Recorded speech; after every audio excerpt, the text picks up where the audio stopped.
Fala pessoal, todos bem? Sejam todos muito bem-vindos. Eu sou o William Godoy. Esse vídeo tem um oferecimento do OneFootball, que é o melhor aplicativo de futebol.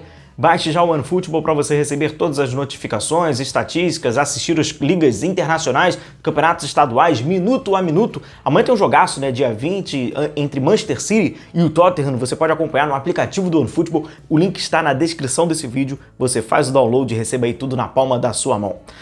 Jogo fraco, né? Um jogo ruim, uma atuação do Flamengo ruim, uma atuação pouquíssimo inspiradora, né? Não à toa que a gente vê o pouco que o Flamengo produziu no seu jogo. Tecnicamente mal, em alguns momentos passava um pouco o ponto, o preciosismo, né? Uma jogada com efeito numa noite que parecia, né, que dificilmente sairia do 0 a 0, acabou se comprovando num jogo fraco. O Flamengo não foi bem na partida, nesse empate contra o Madureira de 0 a 0. E até para criar algumas situações e algumas soluções para tentar tirar esse 0 do placar, o Vitor Pereira tentou ali fazer alguns experimentos, né? Avaliar, tentou adaptar, inclusive o próprio Vitor Pereira usou essa palavra de adaptação. Vamos falar um pouquinho sobre isso e óbvio que isso acaba, né, repercutindo sobre as ideias do treinador e as suas escolhas, não é isso? Pedir só para você deixar o seu like, que é muito importante, deixar a sua curtida, também de se inscrever, o amigo que ainda não está inscrito por aqui, para acompanhar as notícias, informações, análise, opinião, aperta aí o inscrever-se, tamo junto, muito obrigado por essa força e o apoio, sobretudo também dos nossos membros aqui do canal, estamos recebendo novos membros, muito obrigado por essa força, por essa moral de vocês, estamos juntos. Bom, o Flamengo começa onde o Flamengo encontrava um espaço. Era no lado direito, né? Inclusive ali com as ultrapassagens do Varela, com as tentativas ali pelo lado direito, tinha ali uma associação com o Everton Ribeiro, é um jogo que o Flamengo conseguiu ter mais espaço pelos lados do que por dentro, a gente praticamente não viu um Flamengo fluindo o seu jogo com muita associação por dentro, foi um pouco mais pelos lados, principalmente ali quando buscava, né, atacar o lateral esquerdo do Madureira, porém pegou uma noite muito ruim do Varela. Tecnicamente ele estava mal, tomadas de decisões ruins, né? A conclusão das jogadas estavam ruins, o acabamento, né? O acabamento das jogadas estavam ruins pelo lado direito e por coincidência era onde mais o Flamengo encontrava o espaço. Na saída de bola, o comportamento do Flamengo na saída de bola, inclusive que nós destacamos, né, no jogo anterior contra a Portuguesa, que era um tanto que indefinido, em alguns momentos estavam substituindo, trocando bastante, nessa ficou com o Thiago Maia mais entre os defensores, né, contra o Davi Luiz, com o Davi Luiz e com o Léo Pereira. O Léo Pereira retorna, né, e acabou estreando na temporada.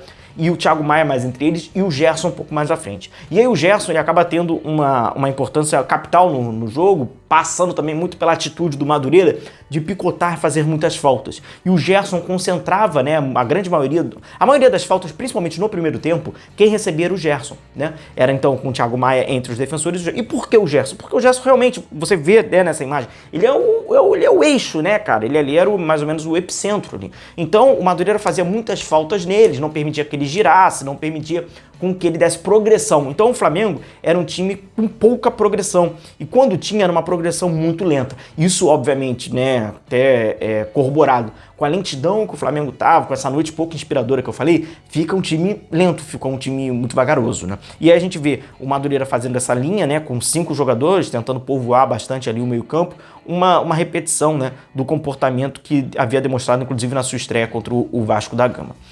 Jogo mais pelos lados, que o Flamengo até encontrava mais espaços, né? Como a gente até falou, também um pouquinho mais pelo lado esquerdo, mas aí, cara, e aí é complicado. Porque aí tem um momento, né, do controle de carga, né? Do controle de minutos. O Flamengo tá usando esses jogos como preparação para a Supercopa no dia 28.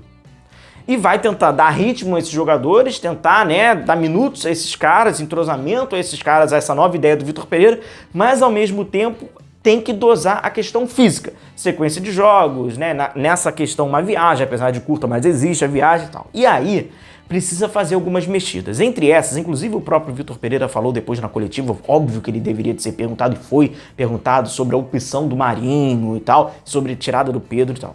A primeira mexida que ele faz é colocar o Matheus França aberto pelo lado direito, eu não gosto, aberto pelo lado direito, e o Everton Cebolinha aberto pelo lado esquerdo para tentar, né, já que o jogo pelos lados estava funcionando um pouquinho mais, né, e o Arrascaeta mais centralizado, um Arrascaeta um pouco mais por dentro. Até o Flamengo cria uma situação, o Gabigol acerta a trave, uma boa jogada ali tramada por dentro e tal. Agora, tira o Pedro. Aí você fala, pô, o jogo pelos lados, aí vai tirar o Pedro, e minutos depois coloca o Mateusão. Cara, o que nós havíamos falado, né? E esse jogo fica mais uma, é evidente, né?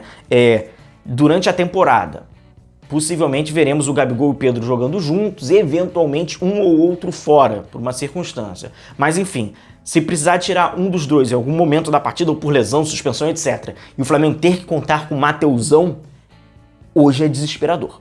O Mateusão não está, óbvio que o Mateusão não está no nível, isso todo mundo já é visível, né? É o que eu brinco falando com vocês, o Mateusão ele mexe, né, com aquela memória rubro-negra minha na adolescência, né, na juventude, em meados dos anos 2000, que era Fabiano Oliveira, aí não entra Fabiano Oliveira, entra o Bruno Mezenga, mesmo estilão, mesmo estilo, né? Tem muito ainda o que acontecer, a gente percebe, o garoto tem vontade, mas tem muita vontade, falta, né? E aí a queda ela é muito grande. E aí teve uma outra substituição que chamou muito a atenção, que é a entrada do Marinho, né? E aí como é que fica? Fica Marinho aberto pelo lado esquerdo, ali praticamente como um ala, como um lateral, né? O Everton Cebolinha buscando o mesmo corredor. Pelo lado direito ele coloca até o Mateuzinho, né? Pelo lado direito com o Matheus França. Então o Vitor Pereira escolheu, né, fazer novas opções pelos lados. E aí chama muito a atenção, né, do Marinho, atuando praticamente como um ala, porque, né, era mais uma questão ofensiva. E aí o próprio Vitor Pereira fala, por ele ter essa característica, ser canhoto, ter velocidade, etc. Se você pega todos os atributos físicos do Marinho, todas as condições dele individuais, ele é canhoto, ele é canhoto. Ele tem velocidade? Tem. Ele tem explosão? Tem. Ele tem essa ultrapassagem? Tem. Então ele tem todas as valências para um cara que pode fazer esse papel de ala, não é? Isso. Só que isso fica unicamente na teoria.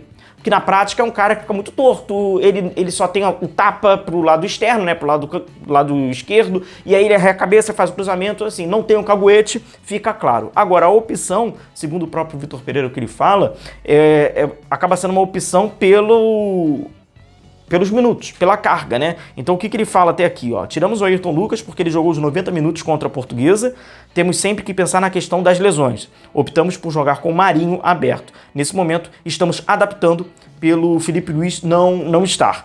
E, né, ele até acaba falando, né, que essencialmente estamos num período de pré-temporada, né, em que fisiologicamente ainda não estamos em condições de jogar sobre muito calor, como foi no último jogo, 3 dias jogar novamente. E aí eu tenho uma opinião sobre isso, que é que eu estou entendendo que o Flamengo está se preparando para as decisões, né, principalmente agora, essa decisão a curto prazo, agora que é a decisão contra o Palmeiras. Na minha opinião, eu entendo, agora eu não concordo e eu não acho que se essa preparação para o jogo contra o Palmeiras, a Supercopa, ela pode desencadear uma má preparação ou se ela está apressando processos por uma Supercopa, não vejo fazer sentido. Apesar de ser uma decisão, apesar de ser um jogo contra o Palmeiras, é uma decisão de Supercopa. Ela é como se fosse um abre-alas para a temporada. Nada mais do que isso. Então tem que se tratar como uma Supercopa. O Campeonato Estadual tem que ser tratado como Campeonato Estadual, decisão da Supercopa tem que ser tratado como decisão da Supercopa, Mundial tratado como Mundial, Libertadores como Libertadores e Brasileiro como... Nada de superestimar nada ou subvalorizar nada. Eu acho que cada um tem. E talvez essa questão possa, pela necessidade, vamos ganhar do Palmeiras, tal, não sei o quê, tem que estar pronto, não sei o quê, pro dia 28, pouquíssimos dias pode apressar. E ao mesmo tempo também tem essa dosagem de minutos que a gente pode acabar vendo aberrações. Né? Como foi essa que parecia, né, um jogo muito ruim do Flamengo com o Madureira. É isso, é o calendário, né? Então, galera, um forte abraço a todos vocês, continuem se cuidando, a gente vai se vendo, não esqueça de deixar o like, né? Tamo junto, um abração, tchau, tchau.